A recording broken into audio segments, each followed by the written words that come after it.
ಯಾಕ ಬಾವ ಏನತ್ತ ಇದ್ ತಗೋ 50 ರೂಪಾಯಿ ದೊಡ್ಡ ಮಾಲಿ ತಗೊಂಬ. ಯವ್ವ ಮಾಲಿ ಯಾಕ ಏ ಊರ್ ಬಾವ ನಾ ಎಷ್ಟ್ ಕೆಲ್ಸ ಹೇಳ ಅಷ್ಟ್ ಮಾಡ. ಆಯ್ತು ಲೋ ಬೆಳಗಾವಿ ಮಯ್ಯ ಬಾರೋ ಇಲ್ಲಿ. ಗಣೇಶ ನನ್ ಕರ್ದಿ ಹೌದ ಅದು ಬಿಡ್ ಹೋಗ್ಲಿ. ನಿಮ್ಮವ್ವ ಮಾಲಿ ಎದಕ್ ತರ ಕಳ್ಸಿದಾಳ ಅಂತ ಗೊತ್ತೈತೇನ್ ನಿನಗ? ಇಲ್ಲ ಗೊತ್ತಿಲ್ಲ. ಈ ವರ್ಷದಿಂದ ನಾ ನಿಮ್ ಮನಿಗ್ ಬರಾಮದೇನೆ, ಅದಕ್ಕ ನಿಮ್ಮವ್ವ ಮಾಲಿ ತರ ಕಳ್ಸಿದಾಳ ನಿನಗ. ಆ ನಮ್ ಮನಿಗ್ ಬರಾತಿ ಗಣೇಶ. ಪ್ರತಿ ವರ್ಷ ದೋಸ್ತರ ಮನ್ಯಾಗ ನಿನ್ ಮೂರ್ತಿ ತರಕ್ ಹೋಗ್ತೀನಿ, ಆದ್ರ ಈ ವರ್ಷ ನೀ ನಮ್ ಮನಿಗ್ ಬರಾತಿಲ್ಲ.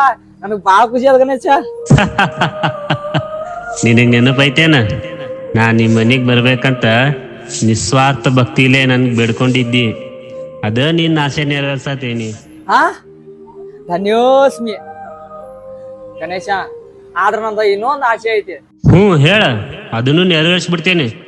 ನಮ್ಮವ್ವ ಅದಲ್ಲ, ಯಾವ ನೋಡ್ತೇವಾಗ ಊರ್ ಬಾವ ಅಂತ ನನಗ ಅಂತಿರ್ತಾಳ. ಹೆಂಗಾರ ಮಾಡಿ ನಮ್ಮವ್ವ ನನಗ್ ಊರ್ ಬಾವ ಅನ್ಬಾರ್ದ, ಹಂಗ ಮಾಡಪ್ಪ. ಆದಂತೂ ಈ ಜನದಾಗ ಸಾಧ್ಯ ಇಲ್ಲ ಬಿಡ.